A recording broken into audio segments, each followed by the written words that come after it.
in terms of what we saw last night, like I want to bottle just the way they played. It's important that they won, but let's face it, this team has a very uphill battle to get to where we wanted to go. To me, it was all about how they played and can they bottle it. What are they most likely to bottle from last night and use on Saturday?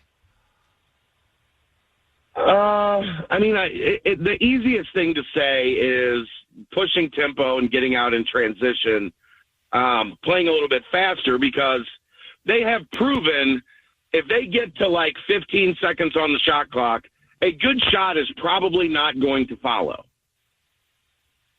So if you can play with a little bit more of the purpose that we saw them play with last night, where they're getting up and down the floor, and even if it's not necessarily all fast break stuff, they're not like settling down and trying to like grind out bad offense. Mm-hmm. I think that's been the biggest problem this year. They grind out a whole lot of bad offense. So I think that's hopefully, and we've seen a couple glimpses of it this year, that they have been able to do this a little bit better, but it hasn't been sustainable. It hasn't been consistent. I think that has to be the takeaway from yesterday. Get the ball up the floor, make a decisive action or two, and then try to get a shot up on the rim and go from there.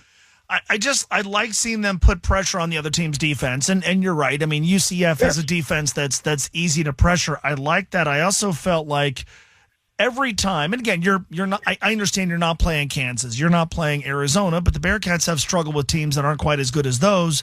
When UCF felt like they were a possession or two away from taking control of the game, the Bearcats had an answer. I think that was very encouraging, and that is a UCF offense that can flat out score.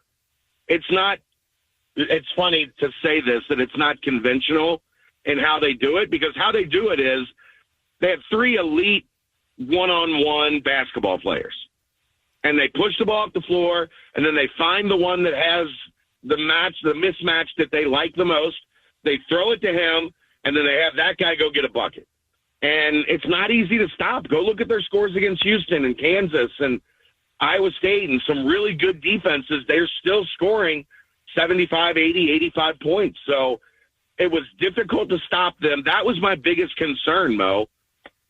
UCF is going to score 85 points. Mm-hmm. Going into that game, I felt like, can this team score 75? Because I don't think they can. And then they did.